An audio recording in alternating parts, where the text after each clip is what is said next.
Incandescent lamps were simple things that generated more heat than light. The law changed, and these can no longer be sold for domestic use.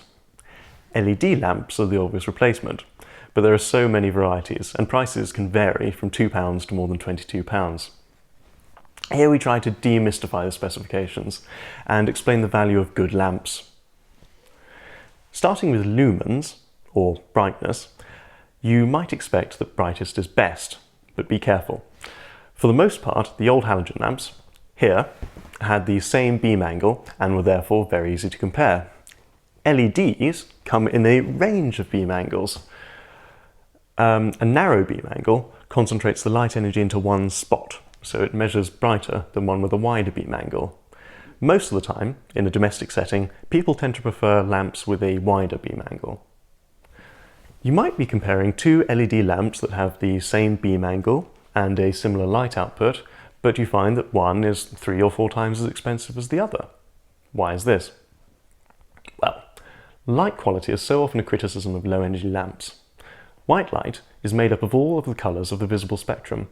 There might be more red than blue, for example, during a sunset, but the colours are all there in an evenly flowing distribution. Very cheap LEDs have a lumpy distribution, which means that their colour rendition is poor. The most expensive LEDs have a really good colour rendition. This reduces eye strain and delivers a good decorative effect. CRI is the name given to the colour rendition specification. A fair value is about 80 and good value is perhaps 90, whilst the very best LEDs on the market today currently have values of 95 to 97. Finally, dimming.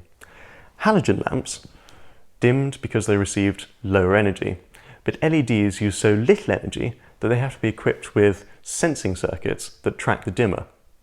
Very cheap dimming types will often only dim from 100% to, say, 10%, and they'll be prone to flickering, particularly if there are more than 4 lamps on a circuit. The best dimmable LEDs will work through the range 1% to 100% and will work reliably with up to 12 on one circuit. So there you have it, a rough guide to what you're paying for. We hope this helps you match the best lamps with your needs.